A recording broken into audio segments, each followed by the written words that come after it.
Thank you. Let's talk a little bit about Hamas right now. Why are they doing this? Why are they launching all these rockets and missiles into Israel?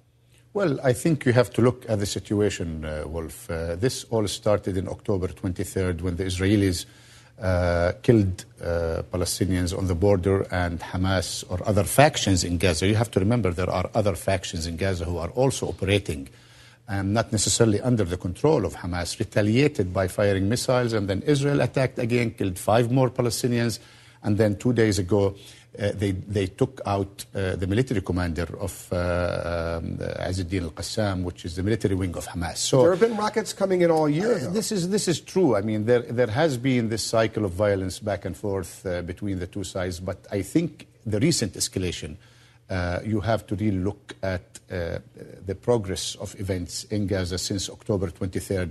It does indicate, I believe, a deliberate intention on the part of Israel to escalate the situation. Why would Israel want to do that and jeopardize not only the southern part of Israel, but areas up to Tel Aviv and now even Jerusalem? What the Israelis argue is that no country would allow itself to simply allow rocket fire coming in from Gaza. This is true, and I think the Israelis were not anticipating that Hamas maybe have such long-range missiles to be able to reach the outskirts of Tel Aviv and Jerusalem.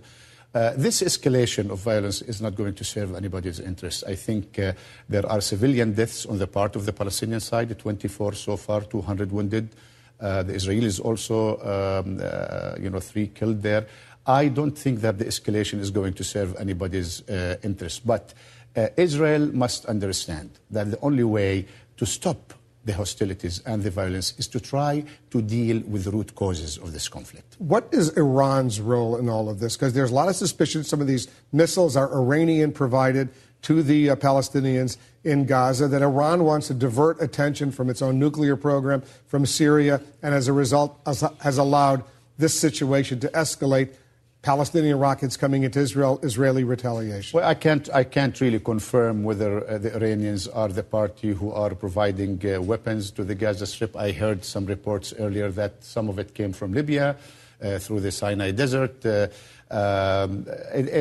are no confirmation of the source of these weapons. But you have to also remember that Hamas does have some capabilities to develop their own rockets within the Gaza Strip, and they have been doing that for quite some time. But they're very unreliable. Aren't you concerned that if they're going after targets in Jerusalem, the West Bank is right there, East Jerusalem is right there, Palestinian Arabs could be killed in this process as well? Well, I think, Wolf, the issue here is to try to remind the Israelis that a military solution to this conflict is not going to be feasible. 4 years ago, Israel went into the Gaza Strip. 1,500 Palestinians were killed, 5,000 were wounded. And what happened? Nothing. I mean, today we are repeating the same episode once again. Israel today is not more secure than it used to be 10 years ago. The longer they delay the political solution with the Palestinians to try to deal and address the root causes of this conflict, which is, in my view, the continued Israeli military occupation of the Palestinian people, the more we are going to witness such. But they withdrew from Gaza and handed it over to the Palestinians. True, but they're not occupying Gaza. But Gaza has been under siege since Israel withdrew its forces there in 2005.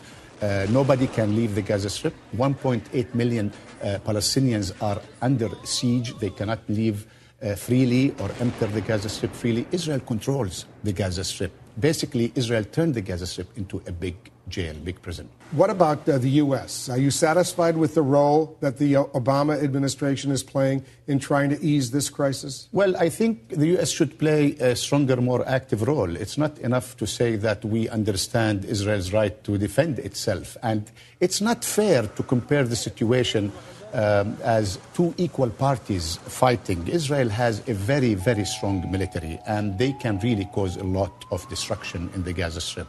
The portrayal that these are two equal warring parties is not fair. But are you telling Hamas, the Palestinian Authority, President Mahmoud Abbas, telling Hamas, stop it, don't launch any more rockets into Israel? Well, I think it will take two to tango. But do you want them, if they stop, presumably the Israelis would stop. You understand the unfortunate political situation between the PLO and Hamas, and they're rivals. Yeah, I mean, in the case of this Israeli onslaught on Gaza, the people who are losing their lives, the victims, are innocent Palestinians. They are Palestinians who we very much care about. Some military commanders are losing their lives too. Well, you know, I mean, one of them was maybe some combatants were killed, but the majority, of course, are civilians. And it does cause us a lot of pain to see Palestinian civilians, innocent civilians, being killed in the process. But I assume President Abbas wants the Hamas forces to stop shelling Israel. Well, we want the Israelis also to stop and to stop their provocation. I mean, Israel's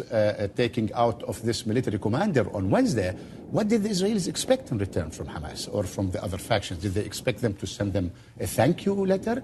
I think they knew that Hamas will retaliate. I think Israel is also to blame for this escalation in the situation in the Gaza Strip.